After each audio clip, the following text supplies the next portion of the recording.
Grace, if we don't make it out of this alive, I need you to know. Shut up and drive, Min-Joe! His hands, long fingers wrapped around Italian leather steering wheel, veins prominent from gripping too hard, yanked left. The Porsche 911 GT3 RS skidded sideways at 230 kilometers per hour, missing the guardrail by breath and prayer. Seoul's Olympic Expressway blurred into neon streaks through rain that fell like the sky was bleeding. Grace Adebayo pressed herself against the passenger seat, her 108 million won Elie Saab wedding gown, ivory silk with hand-sewn Swarovski crystals, now shredded at the hem and splattered with blood that wasn't hers. Yet. Not hers yet.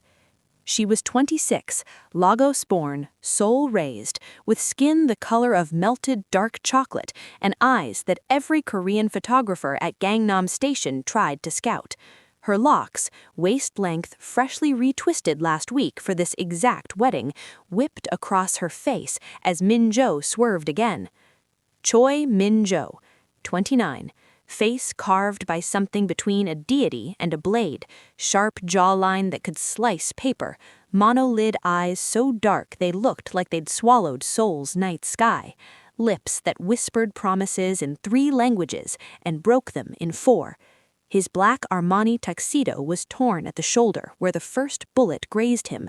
Blood seeped through, but his expression hadn't changed. Calm, cold, calculated, like he'd always known their wedding night would end in gunfire. "Why are they shooting at us?" Grace screamed as another bullet punched through the rear windshield, missing her head by inches. 6 motorcycles, crimson paint jobs, riders in black tactical gear with red scorpion symbols glowing on their helmets like demonic halos. Min-Joe's jaw clenched, muscle twitching beneath flawless skin. "Because I chose you instead of her." Her? Her who? "The woman my father sold me to when I was 11. Grace's world didn't just tilt, it shattered. "You're engaged?" "Was. Past tense. Grace, hold on." The spike strip appeared from nowhere. 4 tires exploded in synchronized destruction. The Porsche became weightless, airborne, spinning, time stretching like taffy. Grace saw her reflection in the rearview mirror, terror frozen on a face too beautiful to die at 26, lip gloss still perfect, diamond earrings, his grandmother's, he'd said, catching the last light before splash. The Han River swallowed them whole. Water, black, freezing, infinite, crashed through the windows. Glass shards floated like deadly snow. Grace's wedding dress became a burial shroud, dragging her down as the car sank. Min-Joe's hand found hers underwater, squeezed 3 times. "I love you." His other hand clawed at her seatbelt, ripping it free. He shoved her toward the broken window, toward oxygen, toward life. She kicked upward, lungs screaming, vision blackening, and broke the surface, gasping. "Min-Joe!" The river's surface was glass, unbroken, empty. She dove back down, once, twice, 7 times until the Crimson Fang motorcycle's headlights swept the shoreline, and she had to choose between drowning with him or living to bury him. She chose wrong. She swam. Welcome to Afro-Korean Real Tales TV. This is the story of a woman who saved a dead man's life and lost her own in the process. If you're watching from Lagos, Seoul, London, or anywhere in the world, drop a comment telling me where you're viewing from. It helps us create better story for our audiences. And listen, if you love stories where romance tastes like revenge and passion looks like poison, hit that subscribe button right now, because Grace's nightmare is just beginning. And trust me, you won't want to miss what happens when the dead man's psycho ex-fiancée finds out he's alive.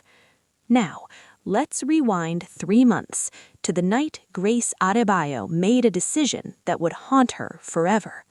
Grace hated Seoul in August.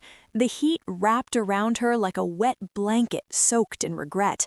The humidity turned her locks into a frizz halo that made the ajumas at Gwangjong Market stare even harder than usual. And the hospital, Samsung Medical Center, Gangnam's fortress of glass and sterile white hallways, had just forced her into a double shift because Dr. Kim forgot to check the schedule. Forgot, right. More like the African nurse can handle it. She dragged herself up 6 flights of stairs to her Itaewon villa, a glorified shoebox with a broken elevator and a landlord who spoke 0 English when rent was due, but perfect English when threatening eviction. Her scrubs stuck to her skin. Her feet screamed in Crocs 2 sizes too small. She smelled like antiseptic and the kimchi jjigae some hall many patient had forced on her during rounds. Her hand reached for the doorknob. It was already unlocked. Grace's heart stopped. Seoul was safe. Seoul didn't have home invasions at 2:47 a.m. That was Lagos. That was Mushin at midnight. That was... She pushed the door open. The man bleeding onto her floor had a face that could make angels reconsider their vows, and a gun pointed at her heart. Grace's nursing instincts collided with her survival instincts. Somehow, impossibly, nursing won. Sit, now, before you bleed out on my floor and I have to explain a corpse to my landlord. He didn't lower the gun, but his eyes, God, his eyes, flickered with something between surprise and relief. You're not screaming. I work oncology. Stage 4 patients are scarier than you. Lie, total lie. Her pulse was doing the shaku-shaku against her ribcage. That's a GSW to your left shoulder, through and through. You'll live if you stop dripping on my IKEA rug. He sat, slowly. The gun stayed trained on her face. This close, Grace saw details the fear had hidden. Choi Min-Joe. She knew that face. Every Korean woman in Seoul knew that face. Forbes 30 under 30, heir to Choi Enterprises' pharmaceutical empire, the man whose wedding 3 months ago had ended in a massacre that made Naver News crash from traffic, the man who drowned in the Han River, the dead man, sitting in her apartment, bleeding. Grace whispered, "You're supposed to be dead." His smile was slow poison. "I keep trying, death keeps refusing." She grabbed her nursing bag, habits from Lagos, always kept supplies for emergencies, and knelt between his legs. The gun barrel followed her movement. "If you're going to shoot me, do it after I stitch you up. I don't do refunds." "Why aren't you calling the police?" Grace threaded the needle, hands steady despite everything. "Because men who break into nurses' apartments at 3 a.m. with a gunshot wounds aren't running from the police, they're running from something worse." His laugh was bitter. "Smart girl. Smart enough to know you're Choi Min-Joe, smart enough to know your wedding turned into a massacre, smart enough to know..." She pressed the needle into his skin. He didn't flinch. "To know whoever shot you tonight wants you dead more than the Han River did." He said, "My fiancé." The needle paused. "The dead one?" "The alive one, the one I didn't marry." Grace pulled the thread through his flesh. His blood was warm on her fingers, human, mortal, real. Why? His free hand, the one not holding the gun, caught her wrist. His grip was gentle, terrifying. "Because 3 months ago I chose a woman I loved over a woman I was sold to, and now..." His thumb traced her pulse point, feeling her heartbeat betray her fear. "Now I need you to pretend to be her." Be who? "My new fiancé, my cover, my reason for still being alive." Grace jerked back. "You're insane." "I'm desperate, and you're perfect." Perfect for what? Getting murdered by your psycho ex-fiancé? Perfect because you're nobody. His eyes traced her face, lingering on her lips, her throat, the pulse hammering beneath her brown skin. No family ties in Seoul, no Seoul National University connections, no Chaebol bloodline, just a Nigerian nurse who works doubles and eats ramen for dinner because Samsung Medical doesn't pay enough. Grace's stomach dropped. How do you... I've been watching you for 2 weeks. That's called stalking. That's called survival. He leaned forward, and God, he smelled like rain and blood and expensive cologne that probably cost more than her rent. She's been tracking me, tracking everyone I might run to. You're the only person in my radius that makes sense, the only one she won't see coming. She? Who is she? Park Seo-Yeon. The name hit like a slap. Every Korean woman in Seoul knew Park Seo-Yeon, heiress to Park Pharmaceuticals, beauty that launched 1,000 cosmetic surgery requests. Forbes called her Korea's most eligible bachelorette. The tabloids called her the Ice Queen. Grace called bullshit on all of it. "Let me get this straight," said Grace slowly, tying off the final stitch.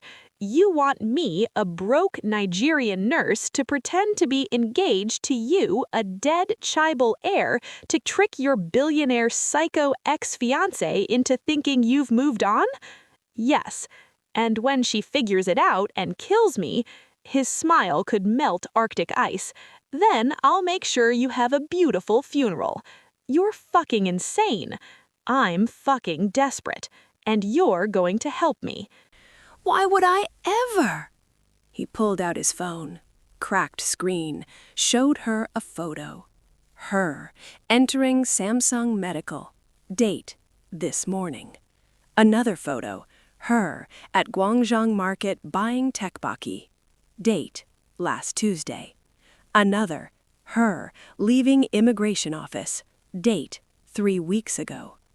Seon's been watching you since I started watching you, Min-Joe said quietly.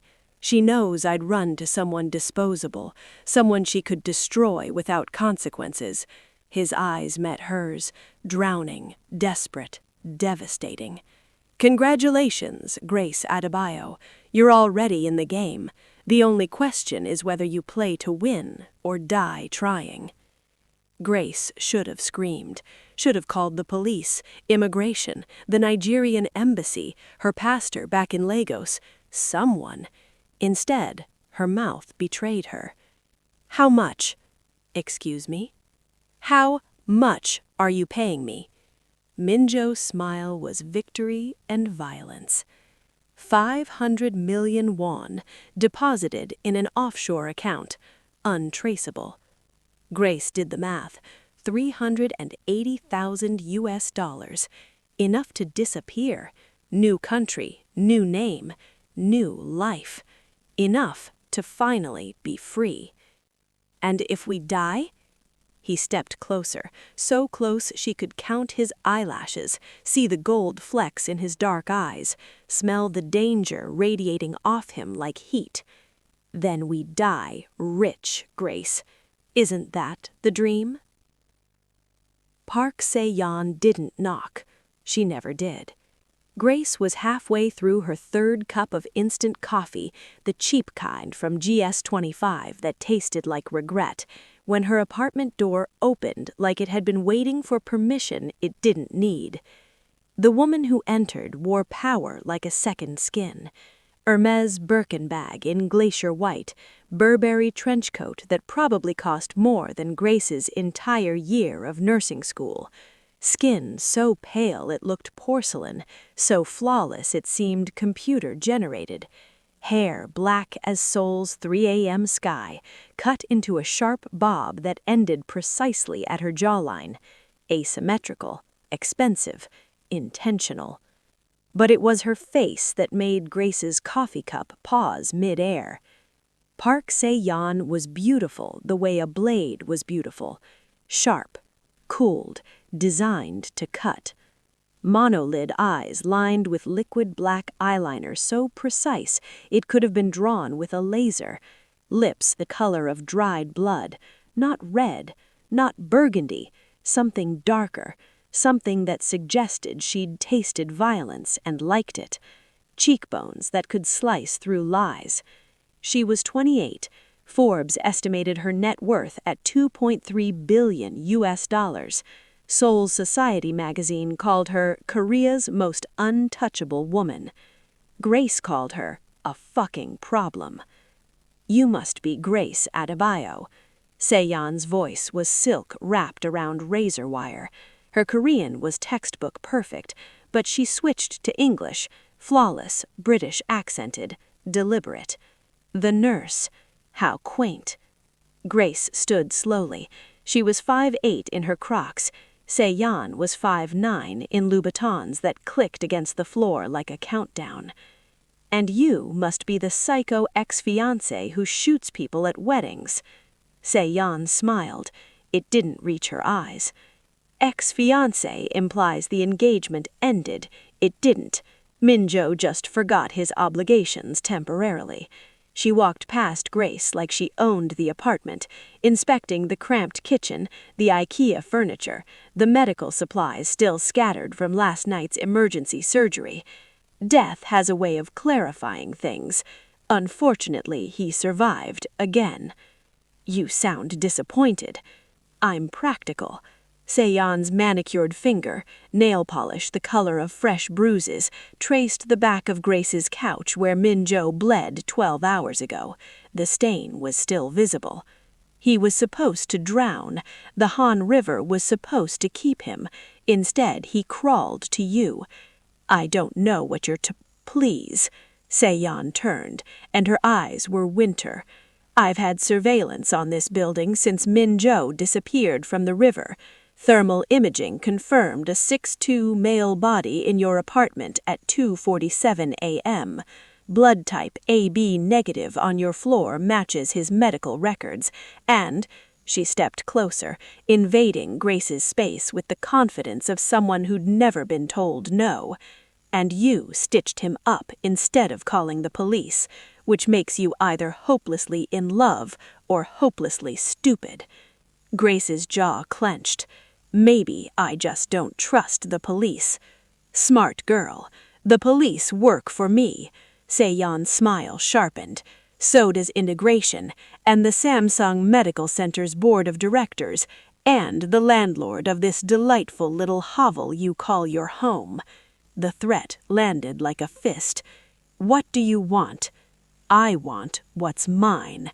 Seo-Yeon circled Grace like a shark scenting blood. Min-Joe was promised to me when we were children. Our families built empires together. His patents, my distribution networks. It was perfect, strategic, profitable. Sounds romantic. Romance is for people who can't afford strategy. Seo-Yeon stopped directly in front of Grace, close enough that Grace could smell her perfume. Something French, something that probably cost 3 million won per bottle, something that smelled like money and murder. But then he met some Nigerian nobody at a hospital charity gala, fell in love like a fool, married her like an idiot, and ruined everything. Grace's stomach twisted. She drowned. She disappeared. Seo-Yeon's eyes narrowed. The body was never recovered, which means Min-Joe is either mourning a corpse or hiding a survivor. Either way, her finger tilted Grace's chin up, forcing eye contact. Her touch was ice. You don't get to replace her with you. Grace jerked away. I'm not replacing anyone. No? Seo-Yeon pulled out her phone, latest Samsung Galaxy custom diamond case, and showed Grace a photo. Min-Joe, leaving Grace's apartment this morning, baseball cap pulled low, mask covering half his face, but unmistakably him. Another photo, Grace and Min-Joe at Paris Baguette 2 hours ago, sitting across from each other, his hand covering hers on the table. Except Grace had been at the hospital 2 hours ago. Photoshop is remarkable these days, Seo-Yeon purred. I could have these on Naver News in 6 minutes. Dead Chaebol Heir's secret Nigerian girlfriend. Your face would be everywhere. Samsung Medical would terminate you for the scandal. Immigration would investigate your visa. Your life would end before lunch. You're bluffing. Seo-Yeon's thumb hovered over the post button. Try me. The apartment walls closed in. Grace's nursing salary was 2.8 million won monthly, barely enough for rent and ramyun, nowhere near enough for a lawyer who could fight Park Pharmaceuticals' legal team. She was trapped, and Seo-Yeon knew it. "Here's what's going to happen," Seo-Yeon said, pocketing her phone. "You're going to tell me where Min-Joe is hiding. I'm going to retrieve what belongs to me, and you're going to disappear back to whatever Lagos slum you crawled out of. Everyone wins." Grace's hands curled into fists. "And if I refuse? Then I'll destroy you so thoroughly even your ancestors will feel it." Seo-Yeon leaned in, lips brushing Grace's ear. Her breath was winter. "I've buried bigger obstacles than you, darling. Don't flatter yourself into thinking you're special." The apartment door opened. Min-Joe stood in the threshold, soaking wet from Seoul's sudden rain, convenience store bag in one hand, murder in his eyes. "Get away from her, Seo-Yeon." Seo-Yeon's smile could have frozen the Han River solid. "Min-Joe, you look alive. How inconvenient." He crossed the room in 3 strides, positioning himself between Grace and Seo-Yeon like a human shield. This close, Grace saw the tension in his shoulders, the way his free hand instinctively reached back to make sure she was still there. Protective, possessive, dangerous. "This is your replacement?" Seo-Yeon laughed, cold, cruel, crystalline. "A nurse who can barely afford rent? You traded our empire for this?" "I traded obligation for choice." Min-Joe's voice was controlled violence. "Leave, now." "Or what, you'll kill me? Like you killed Jung-ho? Like you killed Director Park? Like you killed everyone who stood between you and your precious freedom?" Seo-Yeon's eyes glittered. "We both know you're not the hero in this story, Min-Joe. You're the villain who fell in love and forgot what he was." "Maybe." His jaw clenched. "But I remember what you are." Seo-Yeon's expression flickered, just for a second, something raw and wounded beneath the ice. Then it was gone. "You have 48 hours, Seo-Yeon said, heading for the door. 48 hours to come back to me willingly, or I'll make sure your little nurse drowns in the same river as your dead wife." She paused at the threshold, looking back at Grace. "Enjoy him while he's still breathing, darling. Min-Joe has a habit of getting the people he loves killed." The door closed. Silence. Grace's legs gave out. Min-Joe caught her before she hit the floor, arms wrapping around her waist, pulling her against his chest. "I'm sorry," he whispered in her locks. "I'm so sorry." Grace's hands fisted in his wet shirt. "You didn't tell me she was insane." "I didn't think she'd find us this fast." "Well, she did, and now she wants me dead, and you," Grace pulled back, looking up at his face, at the guilt carving lines around his mouth. "You have 48 hours to choose between me and her." "There's no choice." "Then why do you look terrified?" Min-Joe's thumb traced her cheekbone, gentle, reverent, doomed. "Because choosing you means watching you die, and I've already buried one woman I loved." "Then don't let me be the second." His forehead pressed against hers. "What are you saying?" Grace's decision tasted like gunpowder and freedom. "I'm saying we don't run, we fight." The plan was simple. Simple plans always failed. Grace stood in front of Park Pharmaceuticals' headquarters, 63 floors of glass and steel that stabbed Seoul's sky like a middle finger to gravity. Her reflection stared back at her. Navy blue dress from Zara, the expensive one she'd been saving. Makeup done by a YouTube tutorial she'd watched 7 times. Locks twisting into an elegant updo that took 2 hours and 3 broken hair ties. She looked like someone who belonged in buildings like this. She felt like an imposter 20 seconds from cardiac arrest. "You don't have to do this," Min-Joe's voice crackled through the earpiece hidden beneath her hair. "Yes, I do." Grace's heels clicked against marble as she entered the lobby. The receptionist, perfect skin, perfect smile, perfect everything, didn't even look up. "Name and appointment?" "Grace Adebayo, here to see Park Seo-Yeon." Now the receptionist looked up. Her smile faltered. "Do you have an—" Tell her Min-Joe's fiancé is here to negotiate. Grace leaned against the desk, channeling every Lagos market woman who'd ever haggled her uncle into bankruptcy. She'll see me. 3 minutes later, Grace was in the elevator. 63rd floor, executive suite. The doors opened to winter. Seo-Yeon's office was floor-to-ceiling windows overlooking Seoul, white leather furniture, abstract art that probably cost more than Grace's childhood home. And behind a desk made of glass and audacity sat the Ice Queen herself. Today, she wore Chanel, white blazer, black silk blouse, diamond earrings that caught light like trapped stars. Her lipstick was darker, almost black, like she'd kissed death and stolen its color. Grace Adebayo, Seo-Yeon didn't stand. You're either incredibly brave or cosmically stupid. I prefer desperately pragmatic. Grace sat without being invited. We need to talk. I don't negotiate with obstacles. Then it's lucky I'm not here to negotiate. Grace crossed her legs, ignoring how her hands trembled. I'm here to offer you a deal. Seo-Yeon's eyebrow arched. Fascinating. The nurse thinks she has leverage. I have Min-Joe. Had, past tense. Seo-Yeon's smile was a scalpel. My security team tracked your phone here, which means he's alone, vulnerable, and in approximately, she checked her Patek Philippe watch, 4 minutes, my men will have him in custody. Grace's heart stopped. Min-Joe's voice exploded in her earpiece. Grace, get out, now! Gunshots, screaming, the audio cut to static. Seo-Yeon's smile widened.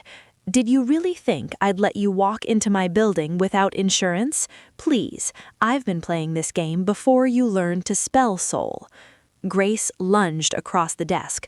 Her hand connected with Seo-Yeon's face, a slap that echoed like thunder, that left a red handprint blooming across porcelain skin, that felt like every frustration Grace had swallowed since landing in this country. Seo-Yeon's head snapped sideways. For 3 seconds, nobody moved. Then Seo-Yeon laughed. It wasn't the cold laugh from before. This was something unhinged, something broken loose, something that had been caged too long. Finally, Seo-Yeon stood, touching her reddening cheek almost reverently. Finally, someone treats me like I'm real. You're a psychopath. I'm in love. Seo-Yeon's voice cracked on the last word. I've been in love with Min-Joe since I was 9 years old, since our fathers forced us to ballroom dancing lessons, and he stepped on my feet 17 times and apologized 18. Since he gave me his jacket at my mother's funeral because I wouldn't stop shaking. Since he promised that one day we'd run both companies together and burn anyone who tried to stop us. Tears. Actual tears tracked down her perfect face, ruining her perfect makeup. So then he met her, that Nigerian doctor at the charity gala, fell in love in 3 months, married her in 6, forgot 20 years of promises like they were nothing. Seo-Yeon's hands slammed on the desk. So yes, I crashed the wedding. Yes, I wanted her dead. Yes, Her voice broke completely. I wanted him to hurt the way I hurt. Grace's anger faltered, just slightly. So you kill everyone he loves? That's your strategy? It's all I have left. Seo-Yeon wiped her eyes, smearing mascara like war paint. And now, you, another replacement, another woman he'll love more than me. I'm not... Don't lie. Seo-Yeon's eyes were razors. I saw how he looked at you in that apartment, like oxygen, like you were the only thing keeping him human. She circled the desk, approaching Grace like a predator approaching prey. Do you know what that feels like, watching someone love everyone except you? Grace did. She'd watched her ex-boyfriend in Lagos choose his pastor's daughter, watched her mother choose her brother's education over her dreams, watched Samsung Medical choose Korean nurses over qualified foreign ones. She knew abandonment in every language. He doesn't love me, Grace said quietly. He's using me as a shield. Is he? Seo-Yeon stopped inches away. Or are you using him as an escape? The question landed like a knife between ribs. Before Grace could answer, the office doors exploded open.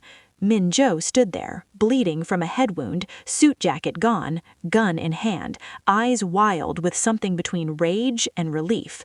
Let her go. Seo-Yeon didn't move. Or what, Min-Joe? You'll shoot me? Add me to your body count? If I have to. Do it then. Seo-Yeon spread her arms wide. Shoot me. Put me out of this misery. Give me the mercy you gave Jung-ho when he betrayed you. Give me the peace you gave Director Park when he sold your secrets. Prove that I mean as little as I feel. Min-Joe's gun hand trembled. He couldn't do it. Grace saw it in his eyes, the guilt, the history, the part of him that still remembered a 9-year-old girl at ballroom dancing lessons. Seo-Yeon saw it too. You can't even kill me properly, she whispered. After everything I've done, after everyone I've hurt, I still care about you. Min-Joe lowered the gun. I still wish things were different. I still hate that loving someone else means destroying you. Seo-Yeon's composure shattered. She collapsed, knees hitting marble, hands covering her face, sobs tearing from her throat like they'd been buried alive and finally clawed free. Grace moved without thinking. She knelt beside Seo-Yeon, pulled the woman's head against her shoulder, let her cry into the Zara dress that was definitely ruined now. Min-Joe stared like he was watching physics break. Why? Seo-Yeon choked out against Grace's collarbone. I tried to kill you. Because you're not a monster, Grace said softly, fingers stroking Seo-Yeon's hair. You're just someone who loved wrong and hurt right. They stayed like that. 3 broken people on a marble floor, soul glittering below, secrets bleeding out. Finally, Seo-Yeon pulled away, mascara destroyed, lipstick smeared, perfect mask completely gone. She looked 28 for the first time. I'll call off my men, she said hoarsely. I'll stop hunting you. Her breath hitched. I'll let him go. Seo-Yeon. But you have to leave Seoul. Her eyes met Grace's. Both of you, tonight. Because if I see him again, if I watch him choose you again, I won't be this weak twice. Min-Joe crossed the room, kneeling beside them both. Where do we go? Seo-Yeon pulled a plane ticket from her desk drawer. Business class, Seoul to Lagos, departing midnight. I had this made 3 days ago, she admitted, just in case I decided mercy was stronger than revenge. She pressed it into Grace's hands. Go home. Take him with you. Build whatever life I'll never have. Grace stared at the ticket. Freedom, escape. Everything she'd wanted since landing in Seoul 5 years ago. What about you? Seo-Yeon's smile was broken glass. I'll do what I've always done. Survive. Alone. 12 hours later. Incheon Airport. Grace and Min-Joe stood at the departure gate, bags packed, lives condensed into carry-ons. You sure about this? Min-Joe's hand found hers. Lagos? Starting over? Grace looked at him, this beautiful, damaged man who'd crashed into her life, bleeding and desperate. I'm sure about trying. They boarded. Seoul disappeared beneath clouds. 6 months later, Lagos, Nigeria.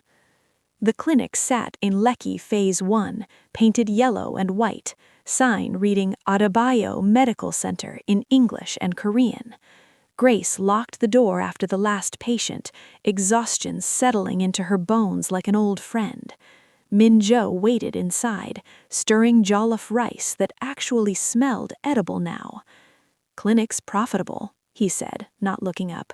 We could expand, maybe hire another nurse. Maybe. Grace wrapped her arms around him from behind. Or maybe we just stay small, safe, quiet. He turned, pulling her close. You miss Seoul? I miss the subway system and the skincare and tteokbokki at 3 a.m. She pressed her forehead to his. But I don't miss running. Me neither. They kissed, soft, certain, survivable. Outside, Lagos roared. Inside, they'd built something fragile and theirs. The past couldn't reach them here. Probably. Seo-Yeon stood at her office window, watching Seoul glitter. Her phone buzzed. Message from unknown number. Photo attached.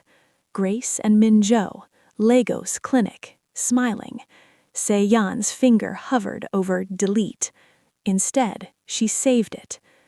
Be happy, she whispered to the screen. One of us should be. And that's where Grace's story ends, or maybe where it begins. Love isn't always loud. Sometimes it's quiet, exhausted, built from stitches and survival. If this story destroyed you emotionally, drop a comment telling me Team Grace, Team Min-Joe, or Team Seo-Yeon. Because honestly, I'm still conflicted. Smash that subscribe button if you want more stories where love costs everything and healing costs more. Hit the notification bell so you never miss when I drop the next tale of passion, pain, and people who loved wrong but tried right. Until next time, stay safe, stay messy, stay human.